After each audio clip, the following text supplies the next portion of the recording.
கண்ணியத்திற்குரிய எல்லாம் உள்ள அல்லாஹ்வின் நல்லடியார்களான மாணவ செல்வங்களே, மாணவ செல்வங்களுடைய பெற்றோர்களாக இருந்திருக்கக்கூடிய சகோதர சகோதரிகளே, ஏகத்துவ முஸ்லிம் ஜமாத் தொடர்ச்சியாக 3 ஆண்டுகளாக மண்டல அளவிலே உணர்வாய் உன்னை என்கின்ற பெயரில் ஒவ்வொரு ஆண்டும் கோடை காலத்தில் பிள்ளைகளுக்கு பள்ளிக்கூட விடுமுறையாக இருக்கின்ற அந்த நேரத்தில் உணர்வாய் உன்னை என்ற தலைப்பின் கீழே ஒரு 10 நாட்கள் மார்க்கத்தை அதன் தூய்மையான வடிவத்தில் இஸ்லாமிய பிள்ளைகள் அறிந்து கொள்ள வேண்டும் என்கின்ற நல்ல எண்ணத்தோடும் நல்ல நோக்கத்தோடும், மேலும் அந்த பிள்ளைகள் தங்களுக்குள்ளே இருக்கின்ற திறமைகள் எல்லாம் என்ன, உளவியல் ரீதியாக வாழ்வியல் ரீதியாக இந்த உலகத்தை நாம் எப்படி பார்க்க வேண்டும், எப்படியான வாழ்வியலோடு தொடர்புடையவர்களாக இருக்க வேண்டும் என்பதை அறிந்து கொள்வதற்காக 3 ஆண்டுகளாக இந்த வகுப்பு கோவை, திருச்சி, கன்னியாகுமரி, சென்னை என்கின்ற பல்வேறு இடங்களிலே 10 நாட்கள் வகுப்பாக என்ன செய்யப்பட்டு வருகிறது, நடத்தப்பட்டு வருகிறது. இந்த ஆண்டும் மண்டல ரீதியாக 4வது ஆண்டாக நான் ஏற்கனவே குறிப்பிட்ட அந்த 4 இடங்களிலே பெரிய அளவில் நிகழ்ச்சிகள் ஏற்பாடு செய்யப்பட்டு சிறப்பான முறையிலே ஆண்களுக்கும் பெண்களுக்கும் தனித்தனியாக வகுப்புகள் நடைபெற்றுக் கொண்டிருக்கின்றன. அதனுடைய ஒரு ஊடாக ஏகத்துவ முஸ்லிம் ஜமாத் நெல்லை மாவட்டத்தின் சார்பாகவும் என்ன செய்யப்பட்டிருக்கிறது, இந்த உணர்வாய் உன்னை என்கின்ற வகுப்பு ஏற்பாடு செய்யப்பட்டு தற்போது இத்தனை பிள்ளைகள் இங்கே வந்து அந்த வகுப்பிலே கலந்து கொண்டிருக்கிறீர்கள். அந்த வகுப்பிலே கலந்து கொள்ள வந்திருக்கின்ற நீங்களும் உங்களுடைய பெற்றோர்களும் இந்த வகுப்பு எதற்காக என்பதை அறிந்து கொள்ள வேண்டும் என்பதற்காக, அந்த அடிப்படை புரிதலோடு இந்த வகுப்பை தொடங்க வேண்டும் என்பதற்காக எனக்கு உணர்வாய் உன்னை ஏன் எதற்கு என்கின்ற தலைப்பு தரப்பட்டிருக்கிறது. இந்த தலைப்பு தரப்பட்டதற்கான அடிப்படை காரணம் என்னவென்றால், நோக்கம் என்னவென்றால், இந்த உலகத்திலே பல்வேறு தரப்பட்ட கொள்கையுடைய கோட்பாடுடைய மக்கள் வாழ்ந்து வருகிறார்கள்.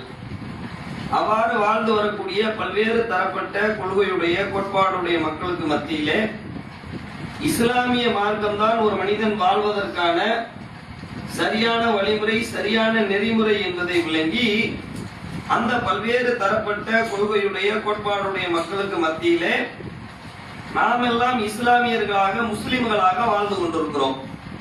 பெற்றோர்களுக்கும் இந்த விவரம் தெரியும், இந்த பிள்ளைகளுக்கும் இந்த விவரம் தெரியும். பெற்றோர்களும் தான் முஸ்லிம் என்று விளங்கி வைத்திருக்கிறார்கள். அந்த பெற்றோர்களுடைய பிள்ளைகளாகிய நீங்களும் என்ன செய்திருக்கிறீர்கள், நம்ம முஸ்லிம் தாங்கிறத விளங்கி வைத்திருக்கிறீர்கள். அது எதுக்காக, இந்த உலகத்திலே ரொம்ப சரியான கொள்கை வந்து இஸ்லாம் தான் அப்படிங்கிற ஒரு அடிப்படையோடு இந்த இஸ்லாத்தை நம்ம வாழ்வியலா ஏற்று வாழ்ந்து கொண்டு இருக்கிறோம். அப்ப இப்படி வாழ்ந்து கொண்டிருக்கக்கூடிய நாம் இந்த உலகத்தில் வாழுகின்ற பொழுது எப்படி வாழ வேண்டும் என்கின்ற எல்லா விஷயங்களையுமே யார் சொல்லித் தர்றான்னு கேட்டா, நம்மை படைத்து பரிபாலனம் செய்து கொண்டிருக்கக்கூடிய அல்லாஹ் நமக்கான அனைத்தையுமே சொல்லித் தருகிறார். ஒரு பள்ளிக்கூடத்தில் நீங்கள் போய் படிப்பை பயில்கின்ற பொழுது, ஒரு பள்ளிக்கூடத்தில் நீங்கள் கல்வியை கற்பதற்காக செல்லுகின்ற பொழுது அவர்கள் உளவியலை சொல்லித்தர மாட்டார்கள், வாழ்வியலை சொல்லித்தர மாட்டார்கள். ஒரு துன்பத்தை நீங்கள் வாழ்க்கையிலே சந்திக்கின்ற பொழுது அதனை எப்படி எதிர்கொள்ள வேண்டும், அங்கே கையாளப்பட வேண்டிய பொறுமை என்ன, அங்கே எதை சகித்துக் கொள்ள வேண்டும் அப்படிங்கிற ஒரு விஷயத்தை கல்விக்கூடத்தில் சொல்லித்தர மாட்டார்கள். பெற்றோர்களுடைய விஷயத்தில் எப்படி நடந்து கொள்ள வேண்டும், பிள்ளை பெற்றோரை எப்படி பார்க்க வேண்டும், பெற்றோர்கள் பிள்ளைகளை எப்படி பார்க்க வேண்டும், ஒழுக்கம் சார்ந்த பண்புகள் என்ன அப்படிங்கிறதையெல்லாம் பள்ளிக்கூடங்கள் சொல்லித் தருகின்றனவா? பள்ளிக்கூடங்கள் அதை சொல்லித் தரவில்லை. பள்ளிக்கூடம் என்ன சொல்லித் தருது, தமிழ் மொழியை சொல்லித் தருகிறது, ஆங்கில மொழியை சொல்லித் தருகிறது, கணிதவியலை சொல்லித் தருகிறது, அறிவியலை சொல்லித் தருகிறது, சமூக அறிவியலை சொல்லித் தருகிறது. இதை தாண்டி ஒரு படி கூடுதலாக சொல்வதாக இருந்தால் உடற்கல்வியை சொல்லித் தருகிறது. பிடி சொல்றோம்ல, அந்த மாதிரி உடற்கல்வியை சொல்லித் தருது, வாழ்க்கையை சொல்லித் தருதா? அறிவியலை வச்சு வாழ்க்கையை கண்டுபிடிச்சிட முடியுமா? கணிதத்தை வச்சு வாழ்க்கைனா என்னன்னு கண்டுபிடிச்சிட முடியுமா? சமூக அறிவியல்ங்கிறது கடந்த காலத்திலே வாழ்ந்த பல மனிதர்களுடைய வரலாறு. அந்த வரலாறுகளை அறிவுகளை கொண்டு வாழ்வியல்னா என்ன, உளவியல்னா என்னன்னு கண்டுபிடிச்சிட முடியுமான்னு கேட்டா, அந்த கல்விகள் எல்லாம் இந்த உலகத்தில் வாழ்வதற்கு பயன்படுவதற்கான கல்விகள் கிடையாது. அது அறிவை பெருக்குவதற்கான கல்விகள், அவ்வளவுதான். வாழ்வதற்கான கல்வியாதான். இன்ஜினியரிங் படிச்சிருக்கக்கூடிய மனிதனுடைய வாழ்க்கையும் படிப்பறிவே இல்லாத மனிதனுடைய வாழ்க்கையும் ஒரே மாதிரிதான். ரெண்டுல இருக்கிற டிஃபரெண்ட் என்னது? அவன் கொஞ்சம் காசு பணத்தை நிறைய சம்பாதிச்சிருப்பான், நல்ல சூப்பரான ஜெனியூனான ஆடைகள் அணிஞ்சிருப்பான், சமுதாயத்துல கொஞ்சம் அந்தஸ்து பெற்றவனா இருப்பான், 4 பேர் அவனை மதிப்பாங்க.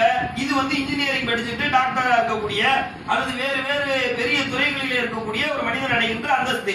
அதே கல்வி அறிவை பெறாத 1வது தான் படிச்சிருக்கிறான், 2வது தான் படிச்சிருக்கிறான் அப்படிங்கிற ஒரு மனிதனுக்கு மரியாதை கிடைக்காது, நல்ல ஆடைகள் அணிந்திருக்க மாட்டான். இப்படிங்கிற இந்த டிஃபரெண்ட் தான் இருக்குமே தவிர அவனுடைய வாழ்க்கை இவனுடைய வாழ்க்கையும் வாழ்வியலா பார்த்தா என்னவாதான் இருக்கும்? ஒண்ணு போலதான் இருக்கும். இன்ஜினியருக்கு அவனுக்கு ஏற்ற மாதிரி பிரச்சனை வரும், படிக்காதவனுக்கு அவனுக்கு ஏற்ற மாதிரி பிரச்சனை வரும். இன்ஜினியருக்கு அவனுக்கு ஏற்ற மாதிரி பொருளாதார தேவை வரும், படிக்காதவனுக்கு ஏழ்மையா இருக்கிறவனுக்கு அவனுக்கு ஏற்ற மாதிரி என்ன செய்யும்? பொருளாதார தேவை ஏற்படும். இதுதானே? அப்ப அந்த கல்வி என்பது வாழ்வியலை சொல்லி தரவில்லை. அப்ப வாழ்வியலை யார் சொல்றது? எல்லா மனுஷனுமே வாழ்க்கையை அனுபவமாகத்தான் படிக்கிறான். நீங்க எல்லாம் எப்படி இன்னைக்கு மாணவர்களா இருக்கிறீங்களோ இது மாதிரி நான் ஒரு காலத்துல மாணவனா தானே இருந்திருப்பேன். நீங்க 2025 நீங்க மாணவர். இன்னைக்கு உங்களுடைய பெற்றோர்களா உட்கார்ந்து இருக்கிறாங்கல்ல, இவங்க ஒரு 2000 அல்லது 2015 அல்லது 2010 இவங்க அல்லது 2005 2000 நாங்க என்னவா இருந்திருப்போம்? ஒரு மாணவனா இருந்திருப்போம். அந்த கல்வி கூடங்கள் தான் நமக்கு இந்த வாழ்வியலை சொல்லி தந்துச்சாரு கேட்டா அது சொல்லி தரல. எப்ப இந்த கல்வியை படிச்சோம்? நீங்க எல்லாம் எப்படி இந்த கணிதவியல் அறிவியல் படிச்சீங்களோ அதெல்லாம் நாங்க படிச்சோம். வாழ்வியலை எப்ப படிச்சோம்? நாங்க ஒரு 25 வயதை அடைகின்ற பொழுது, நாங்க ஒரு 25 வயதை அடைந்து திருமண பந்தத்துக்குள்ளே திருமண வாழ்க்கைக்குள்ளே செல்கின்ற பொழுது, அதுல இருக்கக்கூடிய நெளிவு சுழிவுகளை காண்கின்ற பொழுது, அந்த நேரத்துல தகப்பன் எப்படி நடக்கிறாரு, தாய் எப்படி நடக்கிறாங்க, அண்டை வீட்டுக்காரங்களுடைய விஷயம் என்ன, உறவுகள் என்ன, இப்படிங்கிற அடிப்படைக்குள்ள போகும்போதுதான் வாழ்க்கை அப்படிங்கிற பாடத்தை என்ன செய்ய முடிஞ்சிச்சு? படிக்க முடிஞ்சிச்சு. அப்ப அந்த வாழ்க்கைங்கிற பாடத்தை படிக்கின்ற பொழுது மார்க்கம் அப்படிங்கிற அடிப்படையில் நம்ம என்ன செய்து கொள்ள முடிந்தது? எல்லா இடத்துலயும் மார்க்கம் கனெக்ட் ஆகுது. மார்க்கம் கனெக்ட் ஆகாத இடம் இருக்குதா? இஸ்லாமிய மார்க்கம் கனெக்ட் ஆகாத ஒரு இடம் இருக்குன்னு இந்த உலகத்துல சொல்லவே முடியாது. எந்த கொள்கையும் எந்த தத்துவமுமே இஸ்லாம் சொல்லுவதை போல இல்லவே இல்லை. எல்லா இடத்துக்குள்ளுக்கும் இஸ்லாம் புகுறதுங்கிறத நம்ம பார்க்க முடியும்ல. நீங்க உலகத்துல இருக்கக்கூடிய எந்த தத்துவத்தை எடுத்துக்கிட்டாலும் எல்லாத்தையுமே சொல்லித்தரும். எல்லாத்தையுமே சொல்லித்தரும்னா எப்படி சொல்லித்தரும்? பள்ளிக்கூடத்துல இப்படித்தான் சிரிக்கணும்னு ஒரு ரூல் வச்சிருப்பான்ல, வச்சிருப்பானா? ரூல் வச்சிருக்கானா? என்னாச்சு? ரூல் வைக்கல, ஆனா அவன ஒரு ரூல் உங்கள்ட்ட திரிப்பாங்க. சிரிக்கலாமா? பள்ளிக்கூடத்துல சத்தம் போட்டு சிரிக்கலாமா?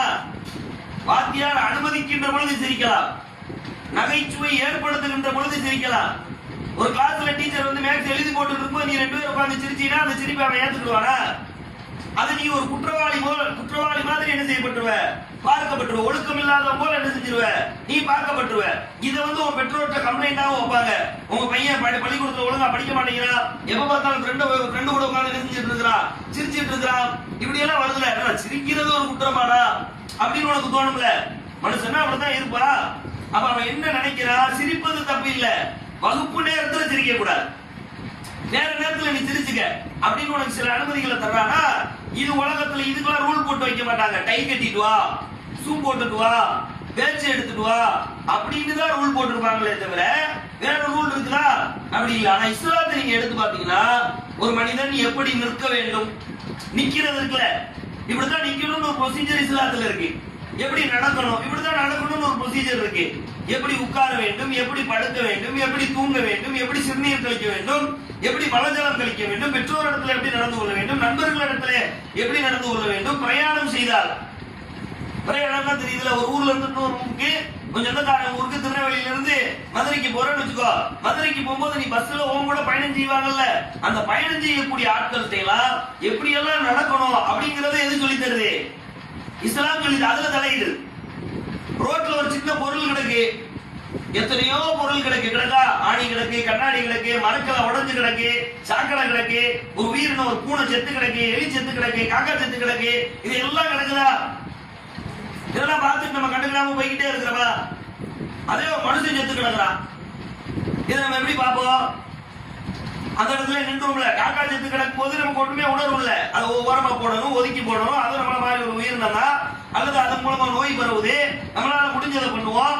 அப்படி உயிரினத்தை தொடர்றதுக்கு கூட நமக்கு ஒரு ஒரு தெளிவு புரிதல் இல்லாவிட்டால், அது இல்லாட்டினா கூட ஒரு ஆணியை தூக்கி போடுறதுல அருவருப்பு இல்லையே, ஒரு பூனையை தூக்கி போடணும்னா கை வீசிருமோ, அது செத்து எத்தனை நாள் ஆச்சோ, வேற வேற நாயெல்லாம் வந்து வாய் வச்சுட்டு போயிருக்குமோ, அதை எப்படி நம்ம கையால பிடிச்சி தூக்கி போடுறது அருவருப்பு படலாம்.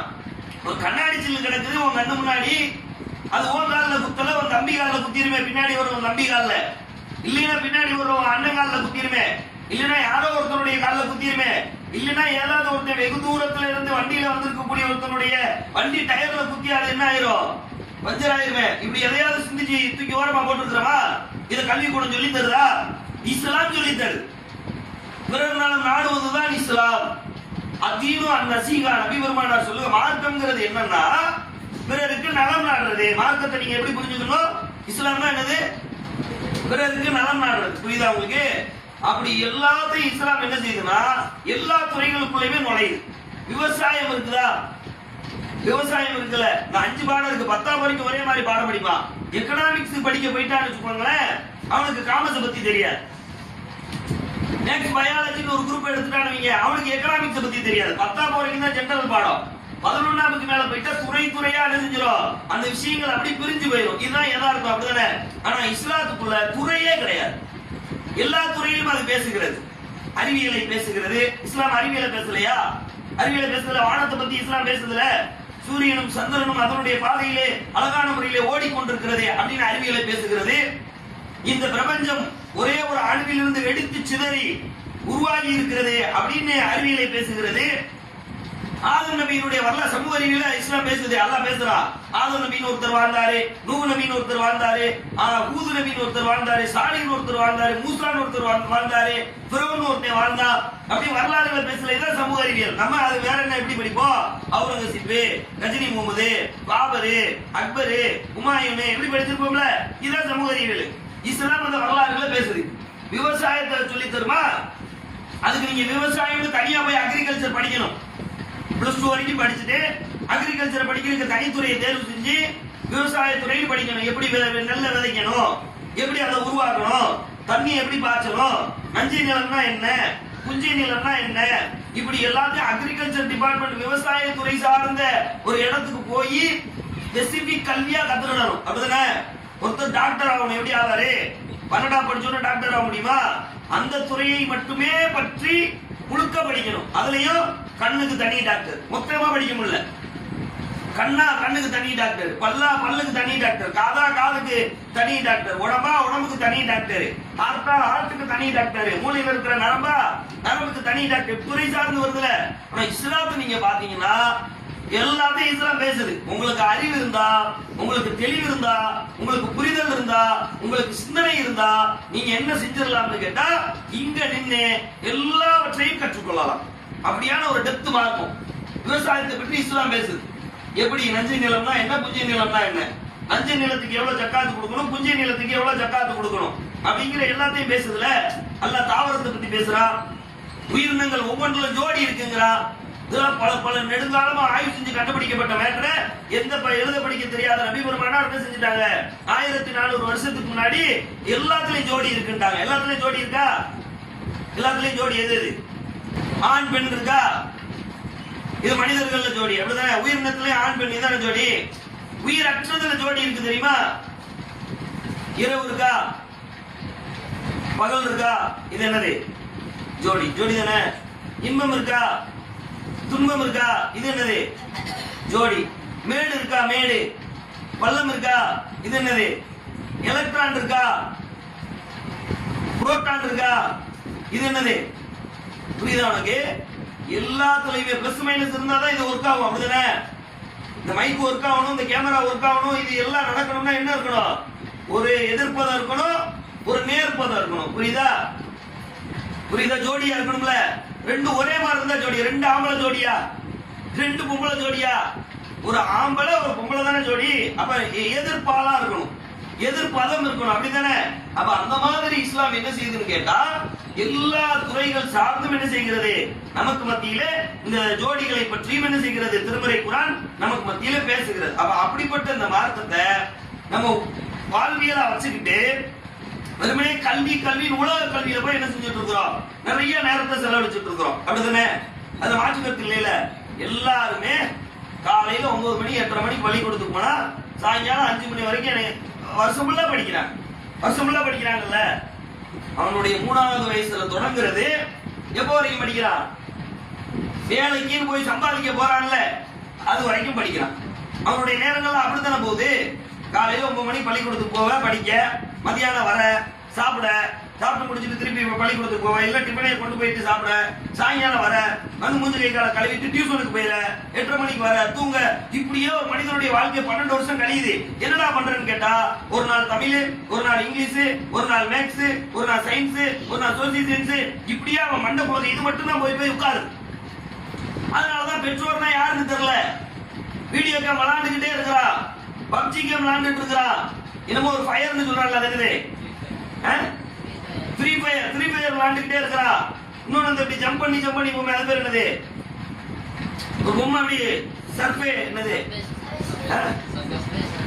சப்வே, அது விளையாடுறானா. இது எல்லாம் தெரியுது.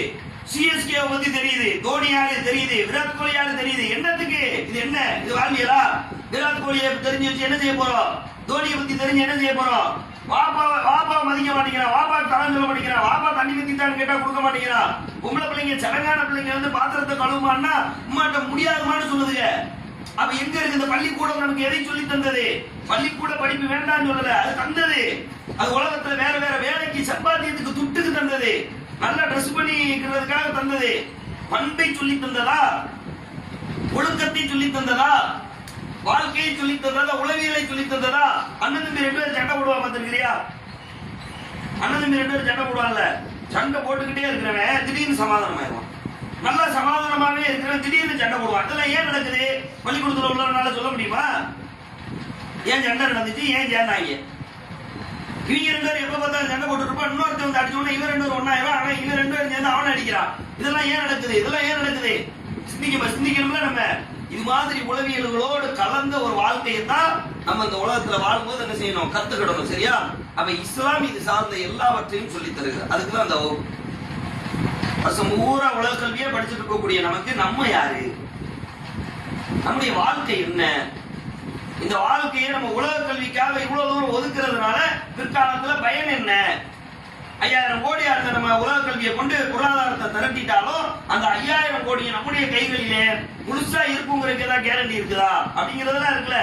அப்ப இது என்னன்னா, இந்த வாழ்க்கையை அல்லாஹ் நமக்கு எதுக்கு தந்திருக்கிறான்னா, நீங்க யாரு நல்லவர்கள், யார் ஒழுக்கமானவர்கள் அப்படிங்கிறத பார்ப்பதற்காகத்தான் இந்த வாழ்க்கையை உங்களுக்கு என்ன செஞ்சிருக்கிறோம், நம்ம தந்திருக்கோம் அப்படிங்கிறான். அப்ப இஸ்லாமிய வரையறைக்குள்ள வந்து இந்த கல்வியை கத்துக்கிற போதுதான் நம்ம யாருன்னு உணர முடியும், நம்முடைய பெற்றோர் யாருன்னு உணர முடியும், நம்ம படைப்பினுடைய நோக்கத்தை உணர முடியும், நம்மளை படைச்சவன் யாருங்கிறத உணர முடியும். அப்படிதானே? இந்த மைக்கை கண்டுபிடிச்சவன நீ போல்றியா போகலையா? மைக் ஒருத்தன் கண்டுபிடிச்சிருக்கான்ல, அவனை போல்றியா புகழலையா? புகழ்றியா புகழலையா? புகழ்றதுன்னா அல்லாஹ் புரிஞ்சவன் அப்படி இல்ல. அது மாதிரி மைக்கை கண்டுபிடிச்சவன் பெரியவன் அப்படியா? உணர்வால புரியுறீல, எப்படா அதை கண்டுபிடிச்சா அப்படின்னு நினைக்கிறீல, இந்த போன் அப்படின்னு நினைக்கிறீல, ஒரு பைக் அப்படி நினைக்கிற, ஒரு பிளைட் நினைக்கிறல, ஒரு ட்ரெயின் நினைக்கிறல, இந்த உலகத்துல எதையெல்லாம் நீ வியந்து பாப்பியோ அதையெல்லாம் ஒருத்தர் உருவாக்கி இருப்பான்ல, கண்டுபிடிச்சிருப்பான்ல. இவ்வளவுதான் போனுக்குள்ளத இவ்வளவு மேட்டர் எப்படா வச்சாங்க, இவ்வளவுதான் கம்ப்யூட்டருக்குள்ளத இவ்வளவு மேட்டர் எப்படா வச்சாங்க அப்படின்னு நினைக்காத யோசிச்சு சிந்திச்சிருக்கிறியா? இப்படி எத்தனையோ விஷயத்தை நீ வியந்து பாக்குறீல. இந்த உலகத்துல ஒரு சாதாரண மனிதன் படைத்த பொருட்களையே நீ இந்த அளவுக்கு வியந்து பாக்குறீங்கன்னா, நம்ம எல்லாரையும் படைச்சிருக்கிறான்ல ஒருத்தன், அவனை வியந்து பார்க்கணும்ல. கடல்கள் படைக்கப்பட்டிருக்கிறது வியந்து பாத்தியா? ரசிக்கிறது வேற, வியத்தல் வேற. ரசிப்பில கடல்ல போய் நிப்ப, எப்படி அது ரசிப்பில கடல்ல அலையெல்லாம் வந்தோம்னா ஜாலியா குளிப்ப, குற்றாலத்துல போய் அருவிகள்ல நிப்ப. ரசிப்பியா வியப்பியா? ரசிப்ப. நல்ல பயங்கரமா பூத்து குழுங்குற ஒரு தோட்டத்துல போய் நிக்கிற, என்ன அழகா அல்லா பூவை பூக்க வச்சிருக்கா அப்படின்னு வியப்பியா இல்ல ரசிப்பியா? ரசிக்கதான் நீ. அப்ப அல்லாவை ஏன் புரியலன்னா, அல்லாஹ் படைத்து வைத்திருக்கின்ற அனைத்தையும் மனிதன் ரசிக்கிறான், ஜாலி மோடிலே இருக்கிறான். ரசித்தால் விளங்காது, வியந்தால் விளங்கும். எப்படிதான் இது உருவாச்சு? ஒரு விதையை போட்டோம், அது மண்ணை குழந்துக்கிட்டு எப்படி வந்துச்சு, மண்ணுக்குள்ள எதை போட்டாலும் வந்து அது எப்படி முளைச்சு வருது அப்படிங்கிற ஒரு சிந்தனை இருக்குல்ல. விளங்குதல் என்ன சொல்றேன், பேசுற புரியுதா? வேற மாதிரி போயிட்டு இருக்கா, பேசுற புரியுதுல?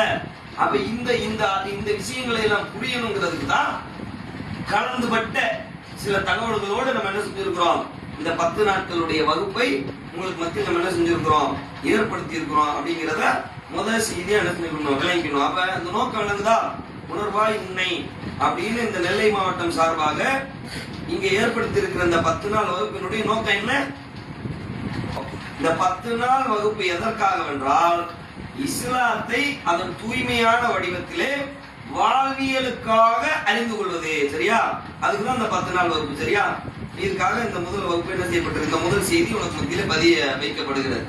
இப்ப இதுல இந்த உணர்வாய் உன்னையின் வழியாக நீ மார்க்கத்தை கற்றுக்கொள்கின்ற பொழுது இது இந்த உலக வாழ்க்கையோடு முடிஞ்சிருமா அப்படின்னு ஒண்ணு இருக்குல்ல. இந்த கல்வி உலக வாழ்க்கையோடு முடிஞ்சிடாது. நீ உலகத்துல கத்துக்கிடக்கூடிய எந்த கல்வியா இருந்தாலுமே உலகத்தோட முடியும். உலகத்தோட கூட முழுமையா வராது. உலகத்தோட கூட முழுமையா வரும்னா ஐடி ஃபீல்டு கேள்விப்பட்டிருக்கிறியா? ஒரு கட்டத்துக்கு மேல என்ன பண்ணிடுவான், செல்லாதன்னு ஆக்கிடுவாங்க. இன்ஜினியரிங் படிச்சவனா பொருட்டா கடையில மாஸ்டரா நிக்கிறான் தெரியுதா, பாத்திருக்கியா? அந்த கல்விக்கு தான் கொண்டு போய் விட்டாங்க. லட்சக்கணக்கில் தகப்பன்மார்கள் தாய்மார்கள் பொருளாதாரத்தை திரட்டி கடனை வாங்கி உடனே வாங்கி பிள்ளைய படிக்க வச்சா ஒரு கட்டத்துக்கு மேல என்ன ஆகி போச்சு, ஐடி ஃபீல்டு ஃபெயிலியரு அப்படின்ட்டானா என்ன செய்யறதுன்னு தெரியல. இன்ஜினியரிங் படிச்சிருக்கான், அக்கௌண்டண்டா வேலை கேட்டா இன்ஜினியரிங் படிச்சுக்க அக்கௌண்டண்டா நான் எப்படி உடைய வைக்கிறது அப்படின்னு கணக்காரனே சொல்லிடுறான். ஏதாவது ஒரு ஆபீஸ்ல போய் வந்து என்னை கிளர்க்கா போடுங்க, அதான் அக்கௌண்டன்ட் கிளர்க் எல்லாம் சூப்பர்வைசரா போடுங்க. என்னப்பா இன்ஜினியரிங் படிச்சிருக்கிற உன்னைய போய் நான் எப்படிப்பா சூப்பர்வைசரா போடுறது, வேணாப்பா 10,000 ரூபாய்க்கு மேல 8,000 ரூபாய்க்கு மேல என்னால சம்பளம் தர முடியாது இப்படி சொல்லிடுறாங்களா. கடைசியில வேலை இல்லாம தன்னுடைய வாழ்க்கையினுடைய பெரும்பகுதியை கழிச்சு கடைசியில என்ன வேலை கிடைச்சாலும் பரவாயில்ல, ஸ்விக்கி அந்த மாதிரி ஃபுட் டெலிவரி, பொருட்டா கடையில போய் நிக்கிறது, டீ கடையில போய் நிக்கிறது அப்படிங்கிற அளவுக்கு மனிதனுடைய வாழ்க்கை என்ன செஞ்சிருச்சு, மாறிச்சு. அப்ப இந்த உலக கல்விங்கிறது ஒரு கல்வி, அறிவை பெருக்கிக் கொள்வதற்கான ஒரு கல்வி, அது வாழ்க்கை கிடையாது. அப்ப இந்த வாழ்க்கை நிரந்தரமும் கிடையாது. இப்ப இந்த மார்க்கத்தை கத்துக்கிட்டாலும் உலகத்தை கத்துக்கிட்டாலும் இந்த உலகத்துக்காகவா இந்த உலகத்துல வாழ்றோம், இந்த உலகத்துக்காகவா இந்த உலகத்துல வாழ்றோம். இஸ்லாத்தின் படி நம்ம வாழ்றோம். இந்த நோக்கம் இப்ப நம்ம படிக்கிறோம், தொழுகிறோம், சாப்பிடுறோம். எதுக்கு சாப்பிடுறோம்? ஆரோக்கியமா இருக்கிறதுக்காண்டி சாப்பிடுறோம், பசிக்குது அதனால சாப்பிடுறோம், உயிர் வாழணும் அதனால சாப்பிடுறோம். அப்படிதானே? ஆமா தானே? இந்த காரணத்துக்காண்டி சாப்பிடுறோம். அப்ப அது மாதிரி நம்ம என்ன விளங்கணும்னா, இந்த இஸ்லாத்தை நம்ம வாழ்வியலாக ஏற்றுக்கொண்டு வாழ்வதற்கான மிக முக்கியமான அடிப்படை என்னன்னா, உலக வாழ்க்கையோட உலக வாழ்க்கை முடியாது. மரணத்தோட முடிஞ்சிடணும்ல வாழ்க்கை முடியாது. மரணத்துக்கு பிறகு ஒரு வாழ்க்கை இருக்கு. அல்லாஹ் குர்ஆன்ல, திருமறை குர்ஆன்ல சொல்றான், அல்லதி ஹலக்கல் மௌத வல் ஹயாத்தல் யப்லுவக்கும் அய்யுக்கும் அஹ்சனு அமலா. உங்களிலே யார் அழகிய செயல் உடையவர் என்பதை சோதிப்பதற்காக, நல்லா கவனிங்க, உங்களிலே யார் அழகிய செயல் உடையவர் என்பதை சோதித்து பார்ப்பதற்காக உங்களுக்கு வாழ்க்கையையும், வாழ்க்கைன்னா நம்ம வாழ்ந்துட்டு இருக்கோம்ல, இந்த வாழ்க்கை உங்களுக்கு வாழ்க்கையையும் மரணத்தையும் உங்களுக்கு தந்தான். மரணத்துக்கு பிறகு ஒரு வாழ்க்கை இருக்கு. இந்த வாழ்க்கையில யார் கரெக்டா வாழ்ந்தாங்களோ அவங்கதான் எந்த வாழ்க்கையில வெற்றி பெறுவாங்க, மரணத்துக்கு பிறகு இருக்கிற வாழ்க்கையில வெற்றி பெறுவாங்க. சரியா? இப்ப எனக்கு 40 வயசு ஆகுது. 40 வருஷம் எப்படியோ உயிர் வாழ்ந்துட்டேன். ஆனா 41வது வயசுக்கு எனக்கு கேரண்டி இருக்கா? இப்ப நான் வண்டி எடுத்துட்டு ஊருக்கு போகும்போது ஆக்சிடென்ட் ஆயிட்டா கூட ஒண்ணுமே பண்ண முடியாது. அப்படிதானே? ஆனா என்னுடைய திட்டம் மூளையில எப்படி இருக்கு, என் பிள்ளைய கல்யாணம் முடிச்சு கொடுக்கணும், என் பிள்ளைய பெரிய காலேஜ்ல படிக்க வைக்கணும், என் பிள்ளைய பெரிய ஆள் ஆகணும், நான் வந்து ஒரு பெரிய வீடு கட்டணும், இப்படின்னு கனவு இருக்கு. நான் என்னமோ 70 வயசுல 80 வயசுல இறந்து போகிற மாதிரி ஒரு உணர்வோடு எனக்கு வாழ்ந்துட்டு இருக்கிறேன். ஆனால் அடுத்த நொடி என்பது எனக்கு கேரண்டியா? கேரண்டியா? நம்ம யாருக்காச்சும் கேரண்டியா? நீ சின்ன பிள்ளை, அதனால உன்னைய வச்சு நான் பேசல, என்னைய வச்சு பேசுறேன். நீ உனக்கு இன்னும் வாழ்க்கை இருக்கு, உனக்கும் கேரண்டி இல்ல, எனக்கும் கேரண்டி இல்ல, யாருக்குமே கேரண்டி. பிறந்து உழுவுல பிள்ளை, அந்த பிள்ளை 2 நாள்ல இறந்து கேள்விப்பட்டிருக்கியா? பிள்ளை பிறந்துரும், பிறந்து எத்தனை நாள்ல இறந்துரும்? 2 நாள்ல இறந்துரும். ஏன் இருக்குது? இறக்க வைக்கிறான் அல்ல. அந்த பிள்ளைக்கு ஆயுட்காலம் எத்தனை நாள் தான்? 2 நாள் தான். இப்ப எனக்கு 40 வச்சுட்டானா, சில பேருக்கு 70 வச்சிருக்கானா. இப்ப இந்த 70 ஆண்டு கால வாழ்க்கை தான் இந்த உலக வாழ்க்கை அது எவ்வளவு தெரியாத போது அந்த வாழ்க்கையை நம்ம கரெக்டா வாழணும். அதான் அல்லாஹ் குர்ஆன்ல சொல்றான், வாழ்க்கையும் மரணத்தையும் உங்களுக்கு எதுக்கு கொடுத்தோம்னா யார் நல்லவர், யார் நல்ல செயலுடையவர் அப்படின்னு பார்க்கறதுக்காக என்ன செஞ்சிருக்கிறோம், உங்களுக்கு மத்தியில் இதை கொடுத்துருக்கிறோம் நல்லா சொல்லிட்டானா. அப்ப அப்படி நம்ம இந்த மார்க்கத்தை கத்துக்கிடும் போது மரணத்திற்கு பிறகு இருக்குல்ல அந்த வாழ்க்கை வெற்றியுடையதாக இருக்கும். எல்லாத்துலயும் நம்ம என்ன செய்யணும், கரெக்டா இருக்கணும். வெறுமனே தொழுகை, நோன்பு, ஜக்காத்து, ஹஜ்ஜு அப்படிங்கிற வணக்க வழிபாடுகள்ல மட்டும் இல்லை, அகலாக்கு ரொம்ப முக்கியம். அகலாக்குன்னா தெரியுதுல உங்களுக்கு, ஒழுக்கம். ஒழுக்கம் தான் ரொம்ப முக்கியம். திருவள்ளுவர் கூட சொல்லுவார்ல, என்ன சொல்லுவாரு, ஒழுக்கம் விழுப்பம் தரலான ஒழுக்கம் உயிரினும் ஓம்பப்படும் சொல்றாருல. அது என்ன கான்செப்ட், என்ன ஒழுக்கம் உயிரை விட பெருசு அப்படின்னு ஒரு கான்செப்ட் வைக்கிறாருல. அப்ப அந்த ஒழுக்கம்னா இப்படி சன்னம் கொட்டி உட்கார்ந்து இருக்கிறது இல்ல, நீ இப்ப ரொம்ப ஒழுக்கமா தான் உட்கார்ந்து இருக்கிற, இந்த ஒழுக்கமா, இந்த ஒழுக்கம் இல்ல, இந்த ஒழுக்கம் எல்லா இடத்துலயும் உருவாயிரும். இந்த ஒழுக்கத்தோட தான் நம்ம வாழ்ந்தாக வேண்டியது இருக்குது. இருக்கிற இடத்தை பொறுத்து இந்த ஒழுக்கத்தை உருவாக்கி, இந்த ஒழுக்கம் இல்ல. ஒழுக்கம்னா வாழ்க்கைக்கு ஆனது. அப்பா அம்மாட்ட எப்படி நடக்கிறது, அண்ணன் கிட்ட எப்படி நடக்கிறது, எல்லா இடங்களும் எப்படி இருக்கிறது அப்படிங்கிற எல்லா விஷயங்களையும் என்ன செய்யும்னா இந்த வகுப்பின் மூலமாக நம்ம உங்களுக்கு சொல்லிக் கொடுப்போம். சரியா? எல்லா செய்திகள் என்னென்ன செய்திகள்லாம் முடியுமோ அந்தந்த செய்திகளை சொல்லிக் கொடுப்போம். அதை நீ கரெக்டா படிச்சீங்கன்னா தான் உன்னுடைய தகப்பனார் மரணித்து விட்டால் உன்னுடைய தகப்பனாருக்காக பிரார்த்திக்கிற பிள்ளையா நீ மாறுவ. நீ நல்லவனா வாழல, மார்க்கத்தின்படி வாழலன்னு உன்னுடைய தகப்பனார் இறந்துடுறாருல, இறந்ததுக்கு பிறகு அந்த தகப்பனாரை பற்றி நீ சிந்திக்க மாட்டாய். அல்லாஹ்வுடைய தூதர் அவர்கள் சொல்லுகிறார்கள், 3 செயல்கள் மரணத்திற்கு பிறகும் உங்களுக்கு நன்மையை பெற்று தரக்கூடியவை அப்படிங்கிறாங்க. 3 செயல்கள் என்னது? மரணத்திற்கு பிறகும் நன்மையை பெற்று, மரணத்துக்கு முன்னாடி நம்ம நன்மையை சேர்க்கலாம். எப்படிலாம் சேர்க்கலாம்? குர்ஆன் ஓதி சேர்க்கலாமா நன்மையை? ஒரு 10 ரூபாய் காசை தர்மம் பண்ணி சேர்க்கலாமா? தொழுது சேர்க்கலாமா? நோம்பு வச்சு சேர்க்கலாமா? இப்ப இந்த ஆணியெல்லாம் தூக்கி ஓரமா போறதுன்னு சொன்னல, இப்படி சேர்க்கலாமா? அதெல்லாம் போட்டா கூலி மார்க்கத்துல. அந்த பண்பை செய்யறதுனால நமக்கு என்ன இருக்குது?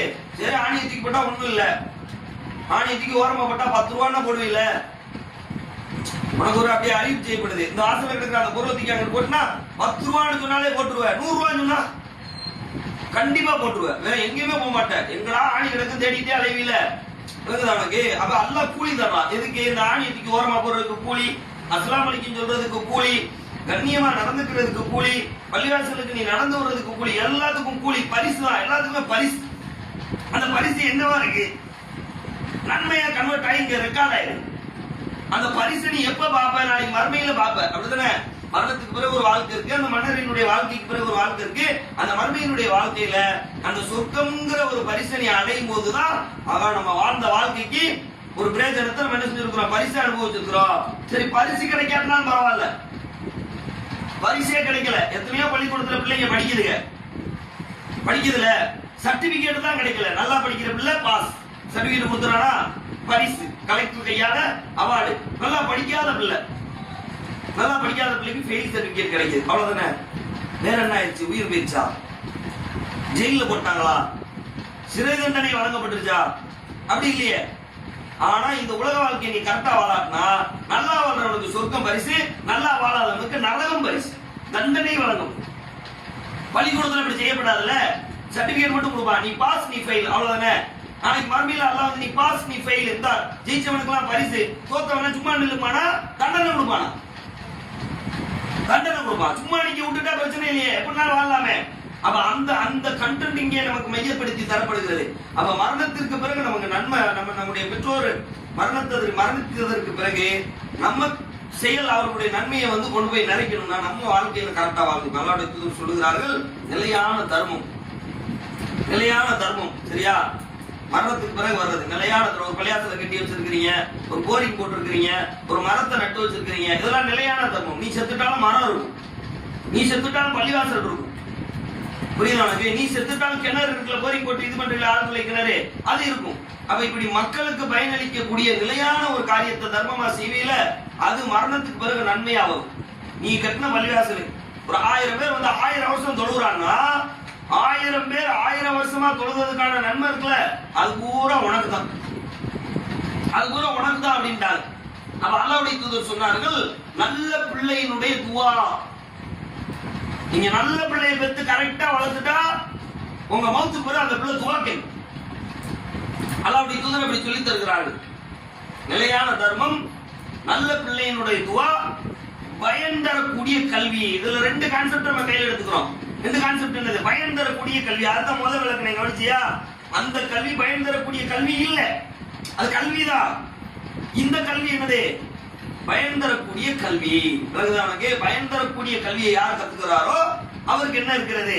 மரணத்துக்கு பிறகு நன்மை இருக்கு. அதுக்கு உதாரணம் சொல்லுவியா? அவனால சொல்ல முடியுமா? பெற்றோர் மரணிச்சு பிறகு துவா கேட்கிறது ஓகே, நல்ல பிள்ளைங்க கேட்கும், நல்ல பிள்ளைங்க இல்லாத கேட்காதுங்க, மறந்துருங்க. பயன் தரக்கூடிய கல்விக்கு உதாரணம் சொல்லுவியா? ஏதாவது சொல்ல முடியுமா? சும்மா பொழுதுபோக்குற மாதிரி படிச்சுட்டு போயிடக்கூடாது. அண்டர்ஸ்டாண்டிங் தான். ஆன்லைன் OMGல போய் பாருங்க, திருச்சி பாருங்க, கோயம்புத்தூர் பாருங்க, சென்னை பாருங்க, லைவ் போடுறாங்க. அந்த பிள்ளைங்க நிறைய விஷயங்கள் கேட்கறாங்க. அந்த பிள்ளைங்க எல்லாம் வந்து பேட்டி மாதிரி கொடுக்குதுங்க, உங்களையும் கொடுக்க சொல்லுவாங்க. உங்களுடைய இதெல்லாம் வந்து சோசியல் மீடியால போய் வெளியே போவோம். இப்ப நீ இங்கேயே கேள்வி கேட்டு பதில் சொல்றதுக்கு நீ வந்து இவ்வளவு தயங்கினா, நாளைக்கு அவர் உட்காந்து வீடியோ எடுப்பாரு என்னைய வச்சு. அதனால கொஞ்சம் அப்படியே பாருங்க. கண்டிப்பா எல்லா பசங்களுடைய வீடியோ அப்படி பண்ணணும்ல. அப்ப பதில் சொல்லிடுறேன். உனக்கு தெரிஞ்ச சொல்லுங்க. யாரும் அடிக்கவோ இதெல்லாம் இல்ல. பயன் தரக்கூடிய கல்வி அப்படின்னு நீ ஏதாவது சொல்றாங்க, அதை சொல்லுவேன்.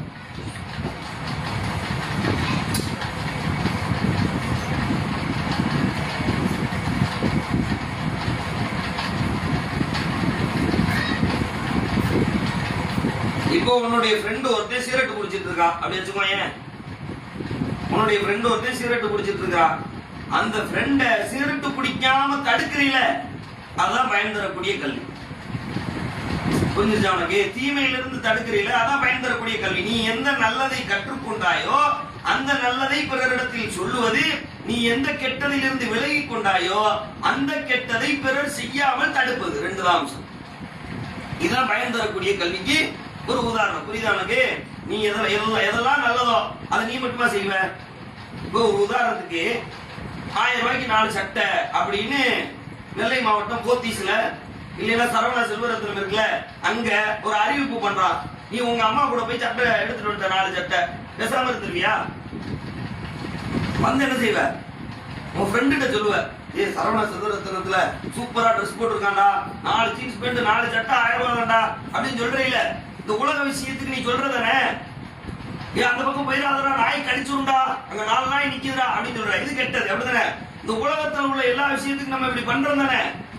இது மாதிரி இதுல நன்மை எது தீமை எதுன்னு பார்த்து மார்க்கத்துல அல்லாஹ் தடுத்த விஷயம் இருக்கும்ல, அதுல வந்து நம்ம கவனம் செலுத்திட்டே வரும்போது அது எல்லாம் பயன் தரக்கூடிய கல்வியாயிரும். நான் சிகரெட் குடிச்சிட்டு இருக்கிறேன், என்னை நீ தடுத்து நிப்பாட்டிட்டீனா நான் அதை விட்டு விட்ட கூலி முழுக்க வணங்குவேன். நான் தொழுகவே மாட்டேன். என்னைய பேசி கன்வின்ஸ் பண்ணி அல்லாஹ்னா யார் தெரியுமா, அல்லாஹ் பத்தி உனக்கு தெரியுமா, அல்லாஹ் வணங்கணும்ல, அப்படியே என்னை எப்படியாவது பள்ளியாசலுக்குள்ள கொண்டு வந்துட்டீங்கன்னா எனக்கு நான் தொழுத காலம் பூரா உனக்கு நன்மை. இவங்க உன்னை 10 பேர் 20 பேரை வந்து உன்னை உட்கார வச்சு கிளாஸ் எடுக்கிறாங்கல்ல, ஏற்பாடு பண்ணி இருக்கிறாங்கல்ல, இதன் மூலமா நீ ஒரு 4 கல்வியை கத்துக்கிட்டு இதை நீ உன் வாழ்க்கையில நடைமுறைப்படுத்த ஆரம்பிச்சுட்டேன்னு வச்சுக்கோ. இதை ஏற்பாடு பண்ணாங்கல்ல இவங்க எல்லாருக்கும் காலம் பூரா கூலி. இந்த கிளாஸ் மூலமா நீ நல்லவன் ஆகிட்ட, நல்ல மார்க்க ஒழுக்க முடியும் ஆயிட்ட, தொழுகையும்பால் வந்துட்ட, எல்லா விஷயங்களையும் பேணுதலா செய்ய ஆரம்பிச்சுட்ட, ஓந்தட்டை நீயே கழுவுற, அம்மாவை நல்லா மதிக்கிற, அப்பாவை நல்லா மதிக்கிற, ரொம்ப நேரத்துக்கு சீக்கிரமே தூங்கிடுற, டிவி பாக்குறத குறைச்சிட்ட, போன் பாக்குறத குறைச்சிட்ட, இப்படின்னு எல்லாத்தையும் ஒழுங்குபடுத்திடுறல. இப்படி எல்லாத்தையும் ஒழுங்குபடுத்திட்டேன்னா இந்த கூலி எல்லாம் யாருக்கு வரும்னா இவங்களுக்கு எல்லாத்துக்கும் வரும். யாரெல்லாம் ஏற்பாடு பண்ணி இருக்கிறாங்களோ அவங்க எல்லாத்துக்கும் இந்த கூலி வரும். இந்த பயன் தரக்கூடிய கல்வி. அப்ப அறிவியலை படித்து விட்டு அறிவியலை பிறருக்கு சொல்வதனால் எந்த பயனும் இல்லை. அப்படிதானே? சொல்லலாம், சொல்லலாம். நான் மார்க்கத்தை படித்து விட்டு பிறருக்கு சொல்வதனால் என்ன இருக்கிறது? பயன் இருக்கிறது. அப்படிங்கிறத நீ புரிஞ்சுட்டு என்ன செய்யணும்?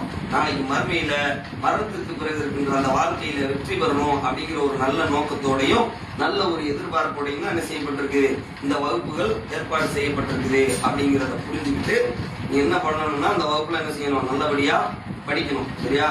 இந்த 10 நாள் வகுப்புகள் நிறைவடைந்ததற்கு பிறகு இந்த உணர்வாய் உண்மைங்கிற வகுப்புக்கு போனாங்க. மார்க்கத்தையும் நிறைய தெரிஞ்சிருக்கிறாங்க. தன்னையை பத்தின ஒழுக்கவியலை என்ன செஞ்சிருக்கிறாங்க? மாத்தி இருக்கிறாங்க. தன்னை தானே தனக்குள்ள என்ன ஸ்கில் இருக்கு அப்படிங்கறதெல்லாம் கூட தெரிஞ்சிருக்கிறாங்க. அப்படிங்கிற எல்லா விஷயத்தையும் பெற்றோர்கள் பார்த்து வியக்கிற அளவுக்கு நாங்க அனுப்பணும். நல்ல பயனுள்ளதா இருந்துச்சு. நிறைய மாற்றம் எங்களுடைய பிள்ளைகளுக்குள்ள ஏற்பட்டிருக்கு. இப்படியே இந்த பிள்ளைகளை வந்து நம்ம என்ன செஞ்சிடணும், மரணம் வரைக்கும் கூட்டிட்டு போயிடணும் அப்படிங்கிற ஒரு உணர்வை நீயும் அடையணும், அவங்களும் அடையணும். சரியா?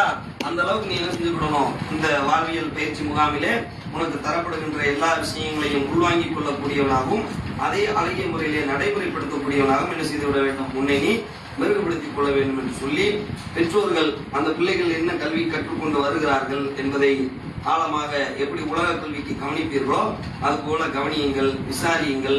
இன்று என்ன பாடம் நடத்தப்பட்டது, எப்படி நடத்தினார்கள், யார் நடத்தினார்கள், என்னென்ன செய்திகள் எல்லாம் சொல்லப்பட்டது அப்படிங்கிற விஷயத்தை எல்லாம் நீங்க பெற்றோர்களாகி நீங்க என்ன செய்யுங்க, சாயங்காலம் உங்க பிள்ளைங்க வீட்டுக்கு வந்த பிறகு உட்கார்ந்து ஒரு 1/4 மணி நேரம் 1 நிமிஷம் கலந்துரையாடுகின்ற பொழுது உங்களுக்கும் நிறைய விஷயங்கள் தெரிந்து கொள்ளும். நீங்கள் மீண்டும் அவர்களை மேலும் ஆர்வப்படுத்துவதற்கும் என்ன செய்யும், அது வழிவகுக்கும் என்பதை சொல்லி, இந்த உணர்வாய் உன்னை என்ற வாழ்வியல் பயிற்சி வகுப்பு இறைவனையும் நம்மையும் அறிந்து கொள்வதற்கான பயிற்சி வகுப்பு என்பதை சொல்லி நான் என்ன செய்கிறேன், என்னுடைய உரைக்கு திரையிடுகிறேன்.